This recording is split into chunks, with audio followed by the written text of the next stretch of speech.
ಸೇನಾ ಸಿಬ್ಬಂದಿಗಳ ಸದ್ಬಳಕೆಗೆ ಸಂಪೂರ್ಣ ಸ್ವಾತಂತ್ರ್ಯವನ್ನ ಕೊಡಲಾಗಿದೆ. ಸಂಕಷ್ಟದ ಹೊತ್ತಲ್ಲಿ ಸೇನೆ ಕರೆಸಿಕೊಳ್ಳಲು ಅಧಿಕಾರವನ್ನ ಕೊಟ್ಟಿದ್ದಾರೆ. ಮೀಸಲು ಪಡೆ ಕರೆಸಿಕೊಳ್ಳುವುದಕ್ಕೂ ಕೂಡ ಸೇನಾ ಮುಖ್ಯಸ್ಥರಿಗೆ ಅವಕಾಶವನ್ನ ಕೊಟ್ಟಿದೆ ಸರ್ಕಾರ. ಸುದೀರ್ಘ ಚರ್ಚೆಯ ಬಳಿಕ ನಿರ್ಧಾರವನ್ನ ಕೈಗೊಳ್ಳಲಾಗಿದೆ ಸರ್ಕಾರದ ವತಿಯಿಂದ. ಸೇನಾ ಮುಖ್ಯಸ್ಥರಿಗೆ ಅಧಿಕಾರವನ್ನ ನೀಡಿದ್ದಾರೆ ಮೋದಿಯವರು. ಸಂಪೂರ್ಣವಾದ ಸ್ವಾತಂತ್ರ್ಯವನ್ನ ಕೊಟ್ಟಿದ್ರು. ಈಗ ಸೇನಾ ಮುಖ್ಯಸ್ಥರಿಗೆ ಸೇನಾ ಸಿಬ್ಬಂದಿಯ ಸದ್ಬಳಕೆಯ ವಿಚಾರದಲ್ಲೂ ಕೂಡ ಅಧಿಕಾರವನ್ನ ಹಸ್ತಾಂತರಿಸಿದ್ದಾರೆ. ಸಂಕಷ್ಟದ ಹೊತ್ತಲ್ಲಿ ಸೇನೆಯನ್ನ ಕರೆಸಿಕೊಳ್ಳಿ ಅಂತ ಸೂಚನೆಯನ್ನ ಕೊಡಲಾಗಿದೆ.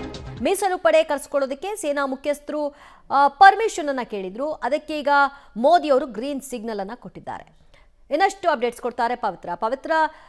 ದೀರ್ಘಾವಧಿಗೆ ಸಂಬಂಧಪಟ್ಟ ಹಾಗೆ ನಡೆದರೆ ಯುದ್ಧ ಬೇಕಾಗುವಂತಹ ತಯಾರಿಗಳ ಕುರಿತಾಗಿ ಮುಂದುವರೆದಂತಹ ಬೆಳವಣಿಗೆಗಳು ಅಂತ ಕಾಣಿಸುತ್ತೆ. ಸೇನಾ ಮುಖ್ಯಸ್ಥರಿಗೆ ಪರಮ ಅಧಿಕಾರವನ್ನು ಕೂಡ ಕೊಟ್ಟಿದ್ರು. ಆದರೆ ಸೇನಾ ಸಿಬ್ಬಂದಿಗಳ ಸದ್ಬಳಕೆ ವಿಚಾರದಲ್ಲಿ ಈಗ ಪರ್ಮಿಷನ್ ಅನ್ನ ತೆಗೆದುಕೊಳ್ಬೇಕಾದಂತಹ ಪರಿಸ್ಥಿತಿ ಇತ್ತು. ಅದಕ್ಕೂ ಕೂಡ ಸ್ಯಾಂಕ್ಷನ್ ಆಗಿದೆ. ದಿವ್ಯಾ, ಈಗ ಭಾರತ ಒಂದು ಸಂದೇಶವನ್ನ ಕೊಟ್ಟಿದೆ. ನಾವಾಗಿ ಯಾರ ತಂಟೆಗೂ ಹೋಗೋದಿಲ್ಲ, ಅವರಾಗಿ ಏನಾದ್ರೂ ಬಂದ್ರೆ ಕಾಲ್ ಕೆರ್ಕೊಂಡು ಬಂದ್ರೆ ನಾವು ಸುಮ್ಮನೆ ಬಿಡೋದಿಲ್ಲ ಅನ್ನುವಂತಹ ಸಂದೇಶ.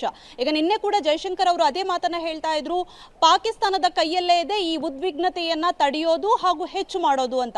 ಹಾಗಾಗಿ ಪಾಕಿಸ್ತಾನ ನಿನ್ನೆ ಯಾವ ರೀತಿ ಮತ್ತೆ ದುಸ್ಸಾಹಸಕ್ಕೆ ಕೈ ಮಾಡಿತು ಅನ್ನುವಂಥದ್ದು ಎಲ್ರಿಗೂ ಕೂಡ ಗೊತ್ತಿದೆ. ಸೊ ಈ ಹಿನ್ನೆಲೆಯಲ್ಲೇ ಗಡಿ ಭಾಗದಲ್ಲಿ ಭದ್ರತೆಯ ವಿಚಾರದಲ್ಲಿ ಮೀಸಲು ಪಡೆಯನ್ನ ಕೂಡ ಕರೆಸ್ಕೊಂಡು ಒಂದಿಷ್ಟು ಅವರಿಗೆ ಆರ್ಮಿ ಅವರಿಗೆ ಏನಾದರೂ ಸಪ್ಲೈ ಮಾಡುವಂತಹ ವಿಚಾರದಲ್ಲಾಗಿರ್ಬೋದು, ಎಲ್ಲವೂ ಕೂಡ ಈ ಸಂದರ್ಭದಲ್ಲಿ ಹೆಚ್ಚಿನ ಸಿಬ್ಬಂದಿಗಳ ಅಗತ್ಯತೆ ಇರುತ್ತೆ. ಸೊ ಹಾಗಾಗಿ ಅವ್ರಿಗೂ ಕೂಡ ಬುಲಾವು ಕೊಡೋದಕ್ಕೆ ಹೇಳಿದ್ದಾರೆ. ಇದರ ಜೊತೆಗೆ ರಕ್ಷಣಾ ವ್ಯವಸ್ಥೆಗೆ ಸಂಬಂಧಪಟ್ಟಂತಹ ಯಾವುದೇ ಉಪಕರಣ ಆಗಿರಲಿ ಅಥವಾ ಏನೇ ತುರ್ತಾಗಿ ಬೇಕಾದಂತಹ ವ್ಯವಸ್ಥೆ ಆಗಿರಲಿ, ಸೇನೆಗೆ ಬೇಕಾಗಿರುವಂಥದ್ದು ಲಿಖಿತ ಆದೇಶಕ್ಕೆ ನೀವು ಕಾಯಬೇಡಿ. ಇಮಿಡಿಯೇಟ್ ಆಗಿ ಅವರ ಏನೆಲ್ಲ ನೀಡ್ಸ್ ಇದಾವೆ ಇಮಿಡಿಯೇಟ್ ಆಗಿ ಅವರಿಗೆ ಸಪ್ಲೈ ಮಾಡಿ ಅನ್ನುವಂತಹ ಸೂಚನೆಯನ್ನ ಈಗಾಗಲೇ ಪ್ರಧಾನಿಯವರು ಕೊಟ್ಟಿದ್ದಾರೆ. ಸೊ ಒಟ್ಟಾರೆಯಾಗಿ ಎಲ್ಲಾ ಪೂರ್ಣ ಸಿದ್ಧತೆಯೊಂದಿಗೆ ಭಾರತ ಸನ್ನದ್ಧವಾಗಿ ನಿಂತಿರುವಂಥದ್ದು ಕಾಣಿಸ್ತಾ ಇದೆ. ಇನ್ನೊಂದು ಕಡೆಯಿಂದ ಪಾಕಿಸ್ತಾನದಲ್ಲಿ ಅರಾಜಕತೆ ಕಾಣಿಸ್ತಾ ಇದೆ.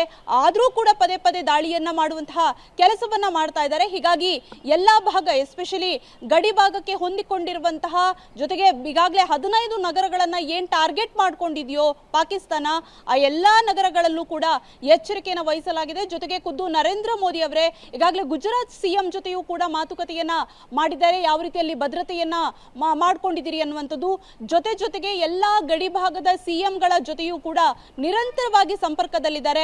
ಈಗಾಗಲೇ ಪಂಜಾಬ್ನಲ್ಲೂ ಕೂಡ ಹೆಚ್ಚುವರಿಯಾಗಿ ಭದ್ರತೆಯನ್ನು ವಹಿಸಲಾಗಿದೆ. ಅಲ್ಲಿನ ಸಚಿವರುಗಳಿಗೆ ಜನರ ಬಳಿಯೇ ನೀವು ಹೋಗಿ ಯಾವ ರೀತಿ ಸಮಸ್ಯೆಗಳಿದಾವೆ, ಯಾವ ರೀತಿ ತುರ್ತು ಪರಿಸ್ಥಿತಿಯಲ್ಲಿ ಹೆಂಗ್ ರೆಸ್ಪಾಂಡ್ ಮಾಡಬೇಕು ಅನ್ನುವಂತಹ ನಿಟ್ಟಿನಲ್ಲೂ ಕೂಡ ಎಲ್ಲಾ ಮಾಹಿತಿಯನ್ನ ಪಡ್ಕೋತಾ ಇದ್ದಾರೆ. ಇನ್ನೊಂದು ಕಡೆಗೆ ಸೈಬರ್ ಸೆಕ್ಯೂರಿಟಿ ವಿಚಾರದಲ್ಲೂ ಕೂಡ ಭಾರತ ಅಲರ್ಟ್ ಆಗಿ ಬ್ಯಾಂಕಿಂಗ್ ವಲಯದಲ್ಲಿ ಸೈಬರ್ ಹ್ಯಾಕ್ಗಳು, ಸೈಬರ್ ಸೆಕ್ಯೂರಿಟಿಯನ್ನು ಯಾವ ರೀತಿ ಹೆಚ್ಚಳವನ್ನ ಮಾಡಬೇಕು ಅನ್ನುವಂತಹ ನಿಟ್ಟಿನಲ್ಲಿ ಸಭೆಯಾಗಿದೆ. ಇನ್ನೊಂದು ಕಡೆಗೆ ಆಸ್ಪತ್ರೆಯಲ್ಲಿ ಯಾವ ರೀತಿ ಸಿದ್ಧತೆಗಳನ್ನ ಮಾಡ್ಕೋಬೇಕು, ಹಾಸ್ಪಿಟಾಲಿಟಿ ಯಾವ ರೀತಿ ಅರೇಂಜ್ಮೆಂಟ್ ಮಾಡ್ಕೋಬೇಕು, ಆರೋಗ್ಯ ವಲಯದ ಸಿದ್ಧತೆಗಳ ಬಗ್ಗೆಯೂ ಕೂಡ ಸಭೆಗಳನ್ನು ನಡೆಸ್ತಾ ಇದ್ದಾರೆ.